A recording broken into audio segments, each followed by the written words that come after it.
kerja tersebut. Kabar akan masuknya 500 tenaga kerja asing asal China menuai polemik di tengah penerapan PSBB saat corona. Kebijakan Menteri Hukum dan HAM Yasona Laoly terkait pemberian asimilasi terhadap 30.000 narapidana menuai protes. Warga yang resah dengan dampak kebijakan itu menggugat Yasona ke Pengadilan Negeri Surakarta, Jawa Tengah. Gugatan tersebut terkait narapidana asimilasi yang kembali melakukan kejahatan setelah dibebaskan. New normal cuman omong kosong. Jokowi diminta copot belasan menterinya. Ini daftarnya.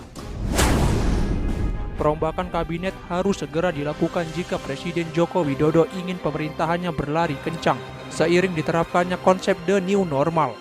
Begitu pandangan Ketua Presidium Indonesia Police Watch atau IPW, Neta Esni. Neta Pane mengatakan jika konsep dan slogan new normal hanya omong kosong belaka jika menteri-menteri kabinet Jokowi tetap saja loyo.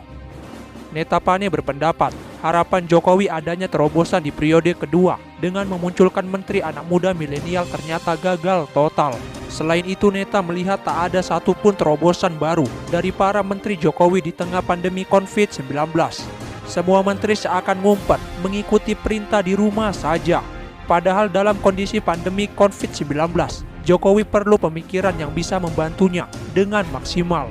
Minimal membuat konsep terobosan di bidangnya masing-masing untuk melawan wabah COVID ini. Namun Neta Pane mengatakan yang terjadi jika para menteri tidak bersembunyi. Para menteri malah membuat hal-hal kontroversial yang memicu kegaduhan di tengah masyarakat. Sebab itu IPW melihat sedikitnya ada 11 menteri Jokowi yang patut kena perombakan.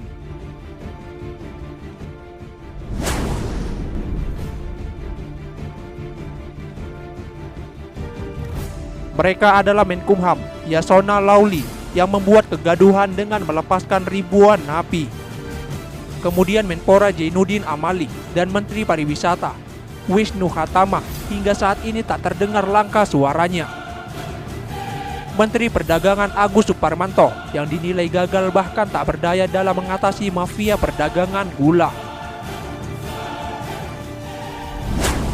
Kemudian Menteri Tenaga Kerja dan Transmigrasi, Ida Fauzia, yang justru mengizinkan TKA asal Cina masuk ke Indonesia di tengah pandemi COVID-19. Setelah menuai pro dan kontra, 500 tenaga kerja China akhirnya ditunda masuk Indonesia. Para pekerja ini rencananya akan dipekerjakan di perusahaan tambang di Konawe, Sulawesi Tenggara. Tertundanya kedatangan tenaga kerja asing asal China ini karena menghimpun aspirasi yang berdatangan termasuk penolakan dari masyarakat. Lalu Menteri Sosial Juliari Batubara yang tak cakap dalam mengkoordinasikan sekaligus menyalurkan bantuan sosial atau bansos.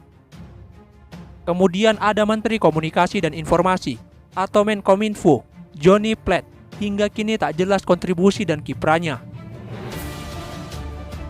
Selanjutnya ada Menteri Perhubungan, Budi Karya Sumadi, yang tak muncul selama pelarangan mudik lantaran bisa jadi karena persoalan kesehatan.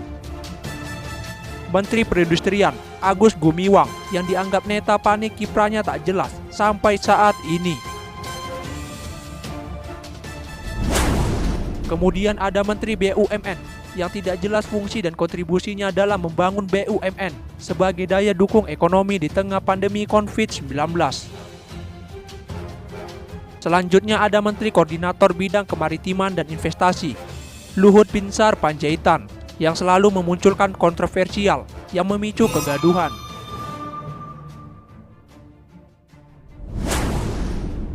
Itulah 11 menteri yang dianggap Neta Pane layak dicopot Jokowi.